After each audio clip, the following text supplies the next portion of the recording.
Hello സുഹൃത്തുക്കളെ, ഇന്നത്തെ പരിപാടി ഒന്നുമില്ല. ഉച്ചക്ക് ഉമ്മ ചോറ് വാങ്ങി തരാൻ പറഞ്ഞു.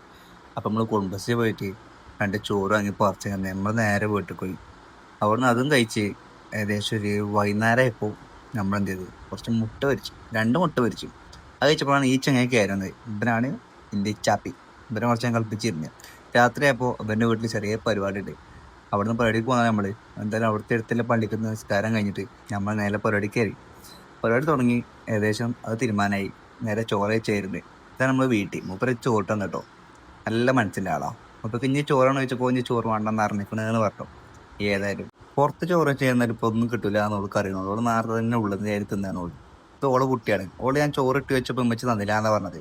ഓള് തിന്നപ്പോഴാണ് ഈ സാധനം കണ്ടത്. മൂത്തവൻ എല്ലാം മറച്ചിരിക്കുന്നു. ഒരു ലോഡ് പുളിണ്ട. ഇത് കണ്ടപ്പോൾ ഇങ്ങനെ തിന്നാൻ വന്നിട്ട് രണ്ട് കഷ്ണത്ത് ഞാൻ മെല്ലെ തോളിപ്പിച്ചു നോക്കി. ഞാൻ വിചാരിച്ചു നല്ല പുളിണ്ടായിരുന്നു. എല്ലാവരും പോയപ്പോൾ നമ്മൾ കുറച്ച് മെയിനാവുന്നത്. നമ്മൾ പിന്നെ കുത്തലായി. വളമ്പലും കുത്തലൊക്കെ നമ്മൾ തന്നെ ആയി. അങ്ങനെ അവിടുന്ന് കുറച്ച് നേരം മെയിനായി നമ്മൾ നേരെ മച്ചിട്ടേക്ക് പോയി. ഇതാണ് നമ്മുടെ നാട്ടിലെ കൊറിയൻ പോയി. ആമ്പൂരിലെ കൊറിയൻ ചക്കൻ. ആ നടുവിൽ നിൽക്കുന്നത് നമ്മളെ കരടി കൂട്ടം. അതിൻ്റെ അപ്പുറത്ത് നിൽക്കുന്ന രാജാവ്. ഓൻ പറഞ്ഞവിടെ പല കാര്യവും നടക്കുള്ളൂ.